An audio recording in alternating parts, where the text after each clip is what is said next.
Vamos então unir os nossos pensamentos, pensamento em Jesus, pedindo ao Pai licença para falar do seu Evangelho e que ele nos alcance, na medida exata que cada um de nós precisamos para dar motivo à verdadeira razão para a qual viemos para esta casa planetária. Do mais rico ao mais pobre, ninguém deixa esse planeta com um único centavo que seja. Mas a fortuna da caridade, em que a mão esquerda não sabe o que a direita está doando. A fortuna do amor ao próximo, como amamos a nós mesmos e aos muito próximos.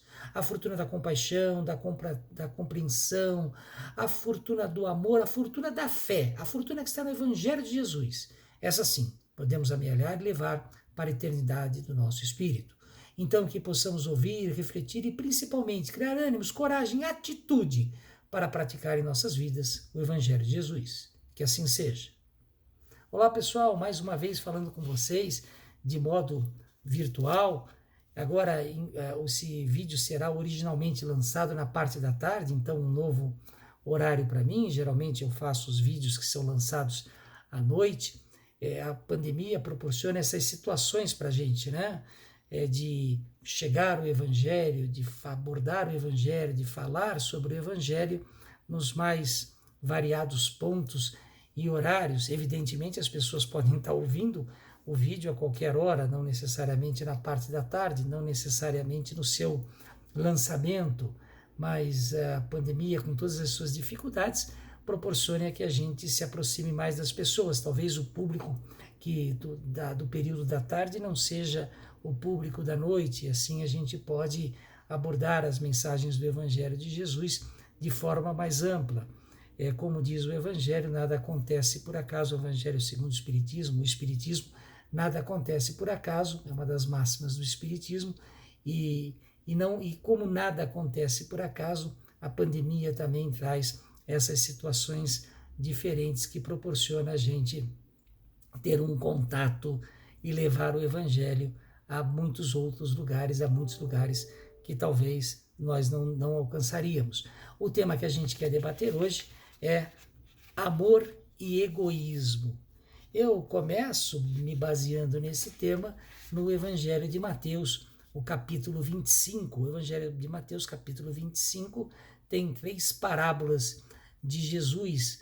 Na primeira delas, é comparado qual o caminho que a gente entra no reino dos céus, qual é a comparação, qual é a passagem que a gente entraria no reino dos céus. E a parábola que Jesus nos traz através de Mateus, através do Evangelho de Mateus, é que 10 noivas pegaram os seus candeeiros, pegaram as suas lamparinas e saíram ao encontro dos seus noivos. Tinham 5 noivas prudentes e 5 imprudentes. As que foram prudentes pegaram óleo, pegaram azeite, pegaram o combustível para iluminar os seus candeeiros. As imprudentes saíram sem esse cuidado. Como foi tarde da noite, já era tarde da noite, anoiteceu, elas ficaram cansadas, adormeceram. À meia-noite, ouviram o grito que o noivo chegou, os noivos chegaram. As que eram prudentes acenderam as suas lamparinas, os seus lampiões, e foram ao encontro das núpcias, ao encontro dos seus noivos.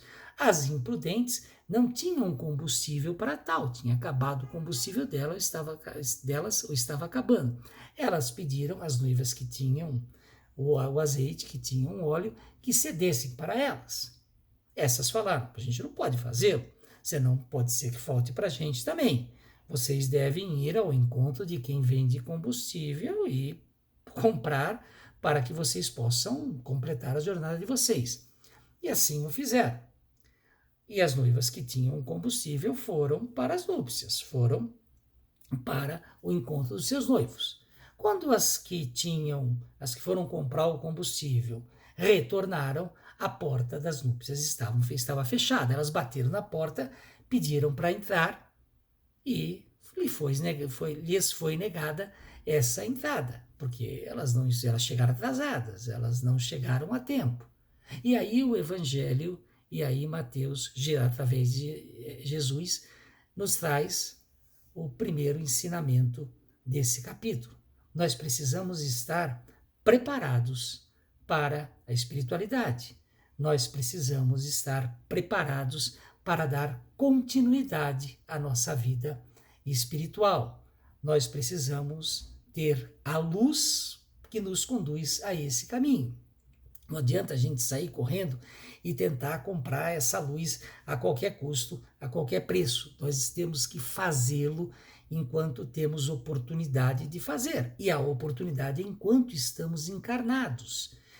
Temos que estar vigilantes, atentos para que a nossa luz, para que o nosso combustível não se apague. O combustível que está no Evangelho, o combustível do amor, da caridade, da fé, da compreensão, da compaixão.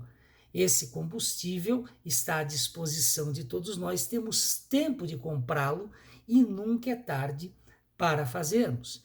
A segunda parábola que o capítulo nos traz, o capítulo 25 do Evangelho de Mateus, nos traz, não menos importante, é que um senhor entregou a 3 servos deles talentos. A um entregou 10 talentos, a outra entregou 2 talentos e a outra entregou 1 talento. E foi viajar e demorou para voltar. Na volta, ele cobrou os seus servos. Ao que entregou os 5 talentos, ele tinha multiplicado por mais 5 talentos, ou seja, devolveu ao seu senhor 10 talentos. O senhor falou, puxa vida, parabéns, você fez um bom trabalho. Você recebeu pouco, me entregou mais do que você recebeu, parabéns, você vai ter a proteção do seu senhor, você vai ter o meu agradecimento, a minha proteção. O que entregou 2 talentos, o que recebeu 2 talentos, entregou mais 2 talentos, portanto entregou 4 talentos, também recebeu os cumprimentos e a proteção. O que recebeu 1 talento ficou com medo de perder, enfim, de não poder entregar aquele talento, enterrou o seu talento enquanto o senhor viajava, e quando ele voltou de viagem, entregou 1 talento ao senhor, ao seu senhor, a quem ele servia. Ele falou, puxa, você foi um mau servo, você ficou com medo, ficou com receio, enterrou o talento e sequer colocou a juros nos banqueiros para pelo menos devolver o talento e mais os juros. Você não é um bom servo, você não é uma boa pessoa para cuidar das minhas coisas, então amaldiçoou e não o quis mais. Aí o Evangelho trata isso com termos duros, vai queimar eternamente nas brasas do inferno, mas a gente tem que compreender que era a linguagem da época para a compreensão das pessoas e daquele povo naquela época, pessoas rudes, de poucas instruções. Mas, enfim, o objetivo, o conceito, o entendimento é que nós também recebemos talentos aqui enquanto estamos encarnados. E sei que alguém já vai pensar, pô, não tenho talento nenhum, não tenho nem real, quanto mais talento.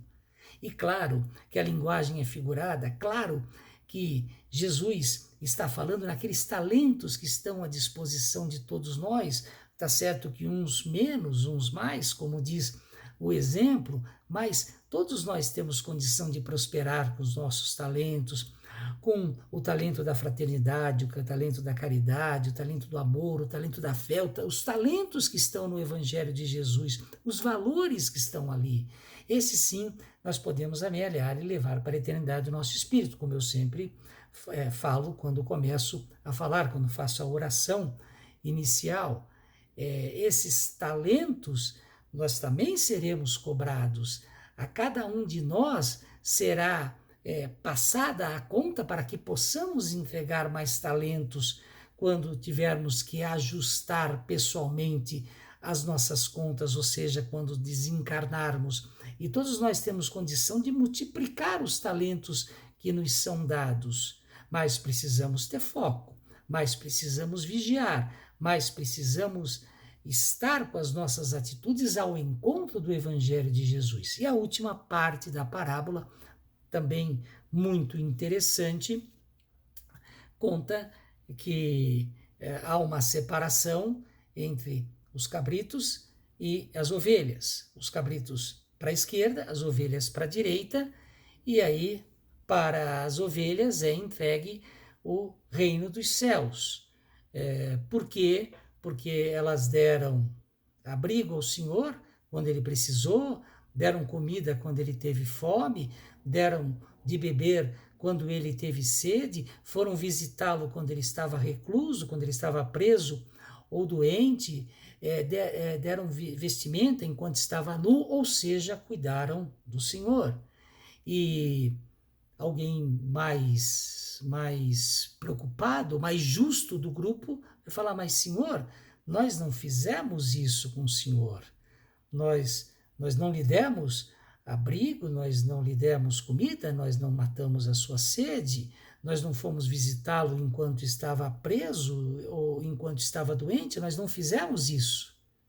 E o Senhor vai responder, sim, vocês fizeram, porque fizeram aos meus irmãos, fizeram aos pequeninos, fizeram aos necessitados. E para cada um que vocês fizeram isso, vocês fizeram a mim. E a mesma coisa com os bodes, com os cabritos. A eles foi falado que eles não deram abrigo, eles não mataram a sede, eles não saciaram a fome, eles não visitaram os doentes e os presos. E alguém vai perguntar, poxa, Senhor, mas nós não fizemos isso com o Senhor, nós nem sabíamos que o Senhor estava nessa condição. E mais uma vez a resposta virá, vocês deixaram de fazer aos necessitados, aos pequeninos, aos que a mim representavam naquela situação. E por isso é que vocês não merecem o reino dos céus.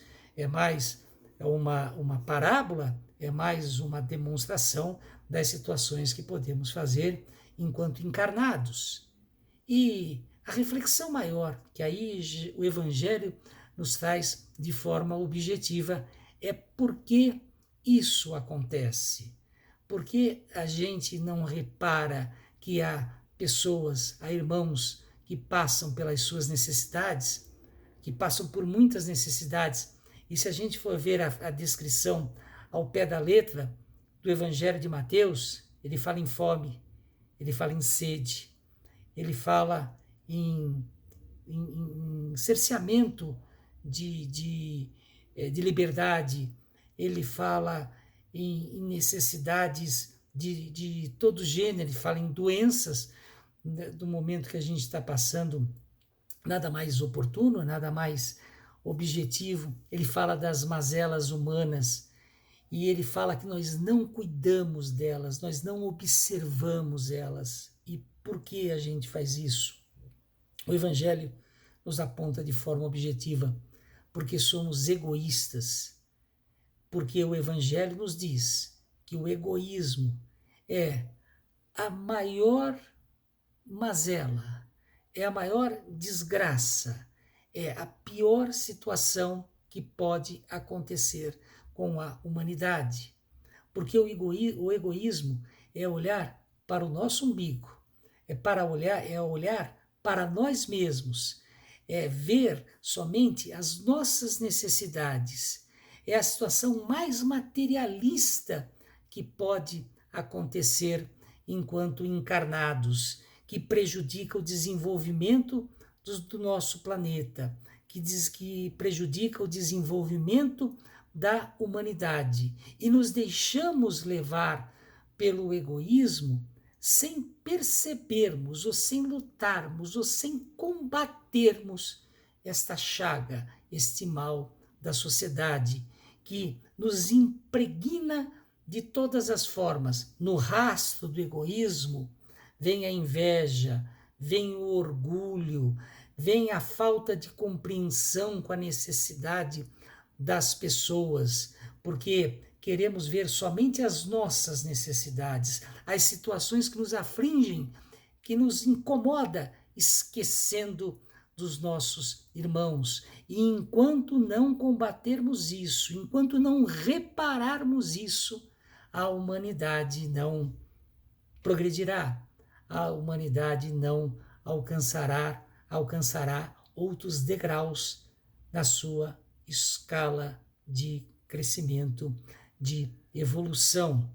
E para isso a gente precisa estar muito atento, porque o egoísmo está impregnado na nossa sociedade, nas nossas coisas, em nós mesmos. É difícil a gente pensar no outro, é difícil a gente enxergar o outro sem enxergar primeiro a nós mesmos. E o próprio Evangelho nos alerta, mas há pessoas que são diferentes, há pessoas que genuinamente se preocupam com os outros irmãos, que fazem coisas diferentes, que têm atitudes relevantes em prol dos mais necessitados, em prol de todos, independentemente de quem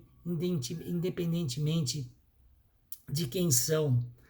Quando a gente pensa na caridade, geralmente a gente pensa na parte material.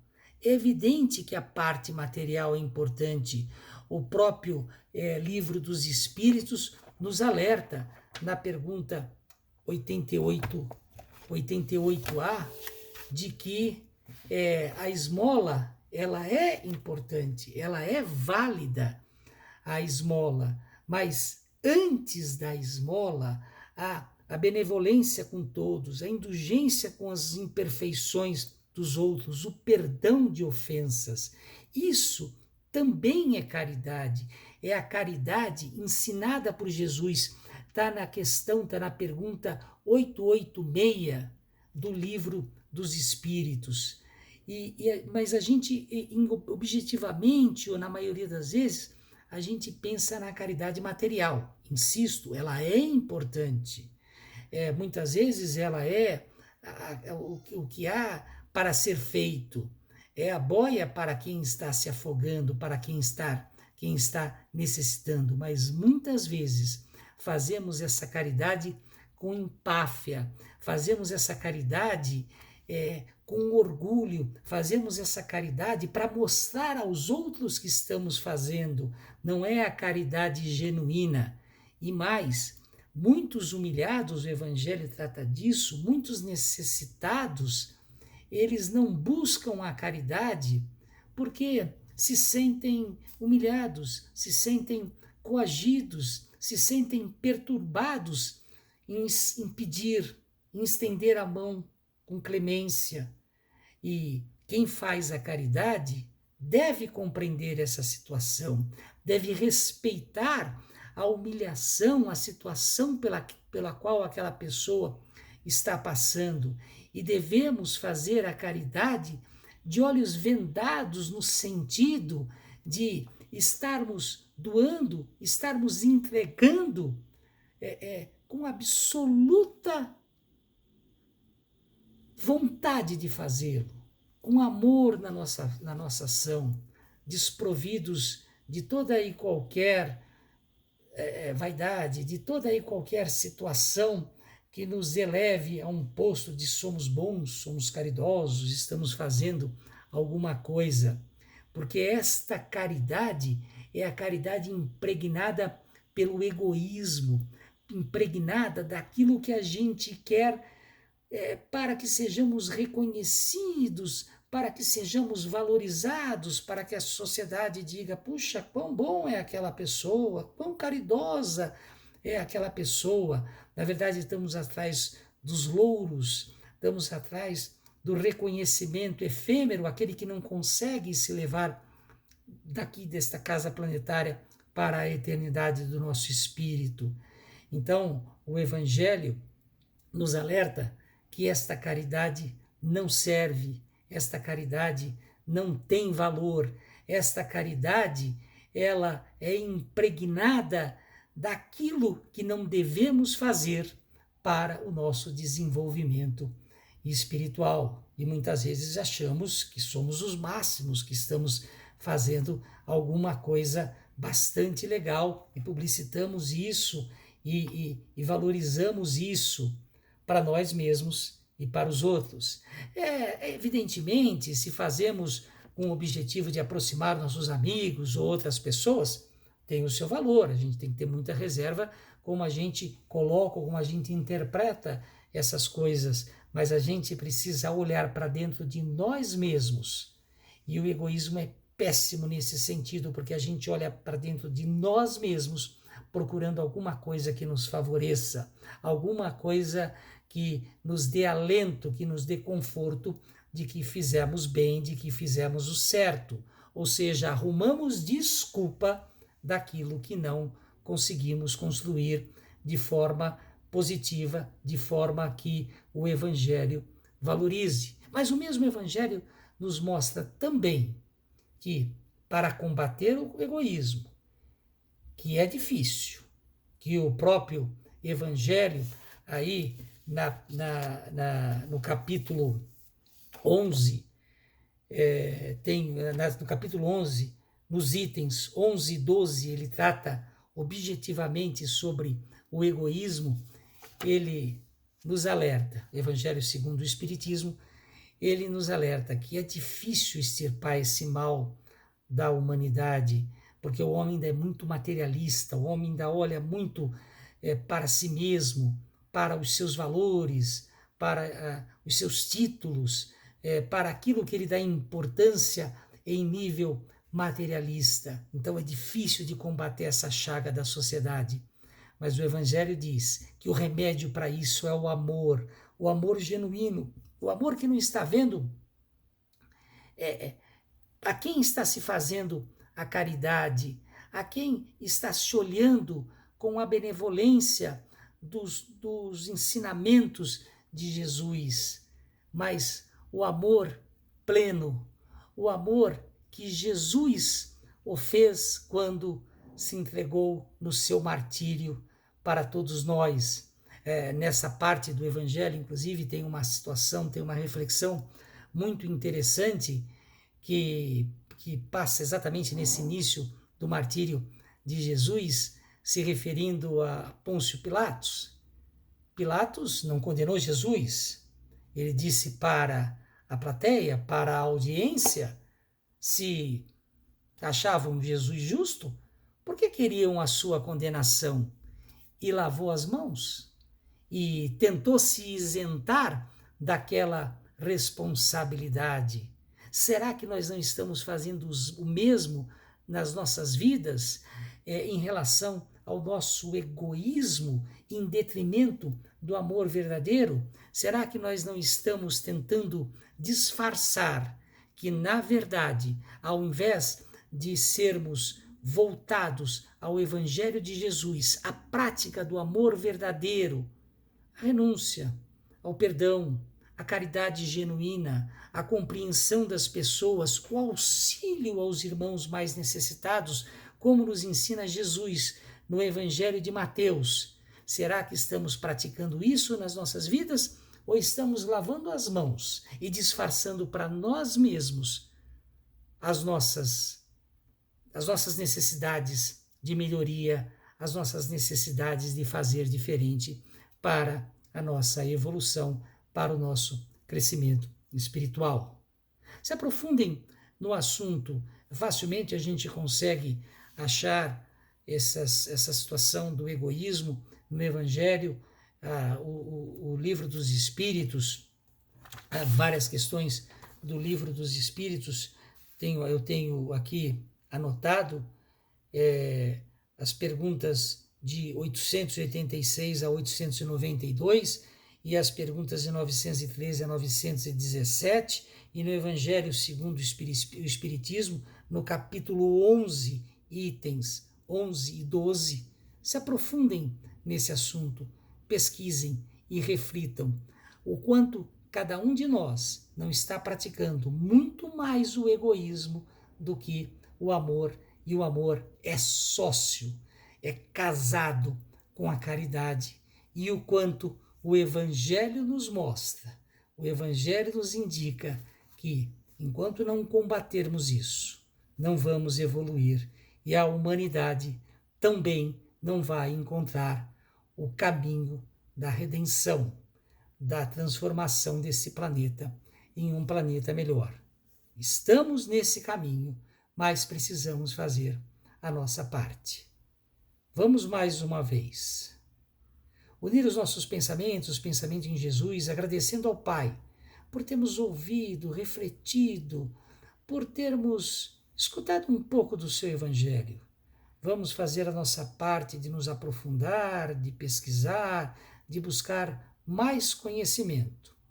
E, principalmente, vamos orar e vigiar e praticar o amor em detrimento do egoísmo que tanto nos corrói. Que assim seja. Pessoal, muito obrigado por terem me ouvido. Espero ter lançado alguma situação que aguce cada um de nós, cada um de vocês, a pesquisar mais, a procurar mais e espero encontrá-los em outras ocasiões. Um grande abraço, fiquem bem, cuidem-se.